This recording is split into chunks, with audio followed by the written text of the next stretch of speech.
Welcome back mga kalapatid. So for today's video ay update tayo sa extension ng loop natin. So mga kalapatids, gawa na yung extension na ginawa natin para sa cock section. Bali yan.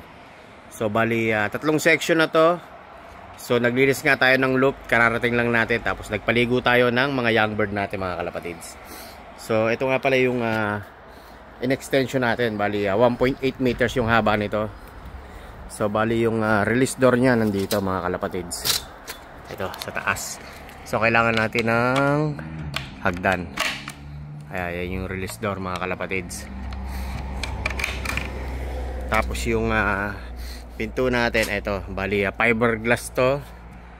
Tapos may screen sa loob para hindi tutungtungan sa loob kasi hindi magdudumi.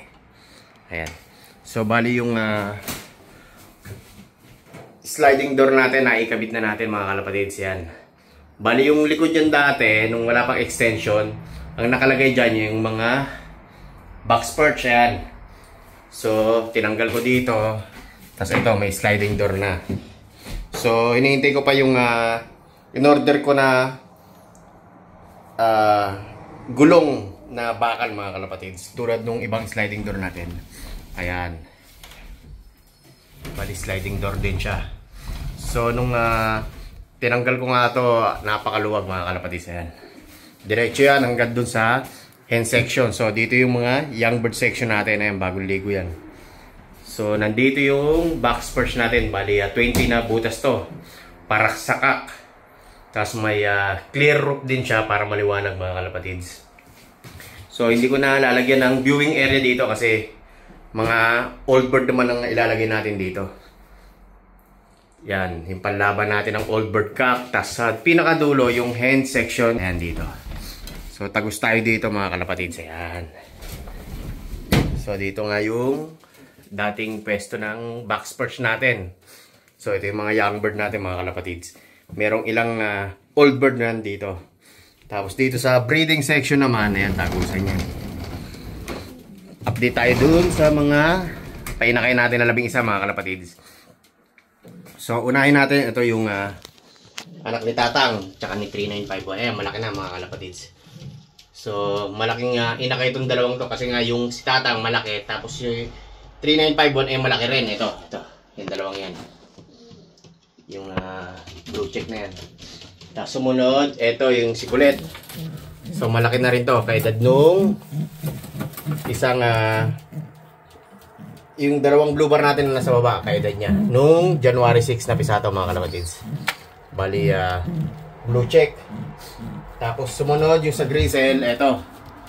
Bali pares na pares yung kulay nilabas dito mga kalapatids. Ito ko natin. Huwag kang bababa. Ay yung dalawa mga kalapatids. Bali parehas na kulay nitong dalawang to. Anak natin kay Grizzle. Tapos ang pares yung bigay sa atin ni Darren Taylor na Milky na clacker daybird ng Gisborne na 701 kilometers mga kalapatids. Tapos si Tiny, eto. Yung inakay niya ay nilabas ay dalawang dark checker. So ang pares nito si Kulit. Pero yung dalawang inakay niya, si Tiny lang ang nagsusubo. Kaya bilib ako dito. Napakalit nito pero siya lang nagsupo dito sa dalawang inakay niya. Ito tingnan natin. Bali dark check ang nilabas mga kalapatids. Pares na parehas. Ito. Magkakulay na magkakulay mga kalapatids. Sunog na dark check mga kalapatids ang nilabas. Ayan. Parehas. Tapos yung mata ng inakay niya, luwa rin. Manakay tayo ni kasi ito, luwa yung mata nito mga kalapatids. Maliit. Tapos ito yung inakay niya, ayan, luwa rin mata. Bali, dark check ang nilabas. Tapos yung isa, dark check din to. Ayan, magsusunod pa yan. Ito mukhang hen to. Ito. Ayan. Hula ko nasa 3 weeks na to. Ayan, laging to yung mga butchi nila, busog na busog kahit isa yung nagsusubo. Tapos dito sa baba, balik muna natin. Tapang to si Tiny. Tapos sa baba, yung si Pilay, tsaka si 3952. Tapos yung isang itlog na pinasitan natin, bali 3 yung nilimliman nito mga kalapatids. Yung isang anak nito, yung kay Diwata, pares din ni Pilay. Bali 3 yung inakay na sinusubuan dito ni Pilay tsaka ni 3952. So itong blue check na to, naka-survivor mga kalapatids. Kumuha tayo ng 2 ring survivor. Blue check. Tapos yung isa ay Mili. Ito, yung Mili red. So nagkakaangkar nga dito itong Mili na to. Tapos nabigyan tayo ng gamot mga kalapatids. Napakabisa. So 2 days lang natanggal na yung cancer niya. Naagapan natin, ayan. Tapos yung isa, ito yung anak ni Diwata. Bali yung itong blue check na to, bali namisato ay January 18. Tapos itong Mili na red, bali January 20. So after 3 days napisa yung pangalawang itlog.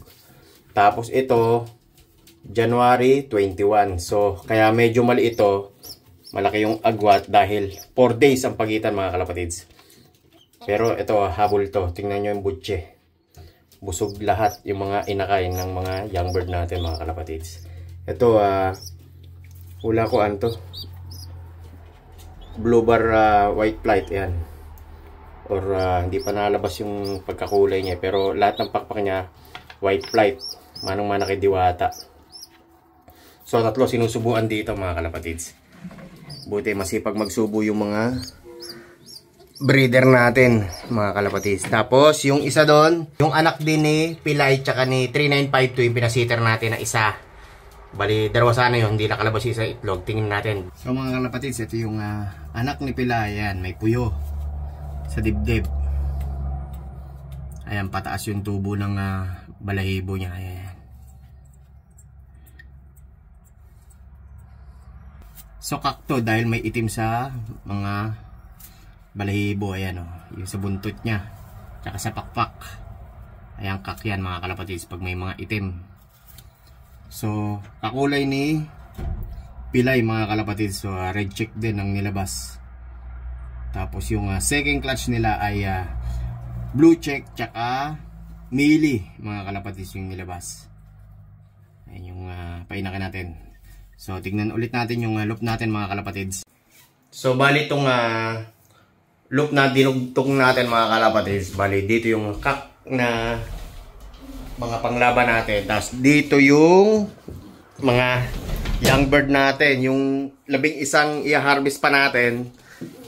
Tsaka yung ibang young bird pa dito mga kalapatids. Dito natin lalagay. Tapos yung mga old bird natin, doon yung kak. Tapos sa kabila yung hen mga kalapatids dito. Ayan dito. So medyo maluwag na yung loop natin mga kalapatids. So hindi natin ika-crowded tong loop natin para hindi ma-stress yung mga panlaban natin. So hindi nga pala ako maglalaro sa young bird mga kalapatids, young bird race namin. So first club training toss namin sa February 15. So yung mga young bird natin dito mga kalapatids na bago, bali i-open ko tong trapdoor lang mga kalapatids. Tapos ilalagay ko yung dog crate ko doon, yung screen. So labas-pasok lang yung mga young bird natin, yung viewingan nila dyan sa trapdoor. Tapos yung mga old bird natin, pag nire-release natin, pag papaluplay tayo ng cock, bali papapasukin natin yung mga young bird dito, tapos pasok yung mga cock dito, tapos bukas lang din yung pinto, punta doon, sabay sarado, tapos yung hen naman papaliparin natin, ganun din. Pagkapasok dito, tapos diretso sila dito sa kabilang section. Tapos yung mga young bird natin, ito, bubuksan ko na ulit yung sliding door natin para andito lang sila. So viewing lang sila lagi mga kalapatids. Hanggang mapabatcher natin yung natitirang 11 young bird natin na pahabol mga kalapatids. So yun, nandito nga na young bird, bali 10 lang mga kalapatids. Ito yung pinaka-unang painakay natin, yung young bird, ayan. Tsaka itong blue check. Ay, ito. Anak ni Grisel tsaka ni Bansot. Ayan.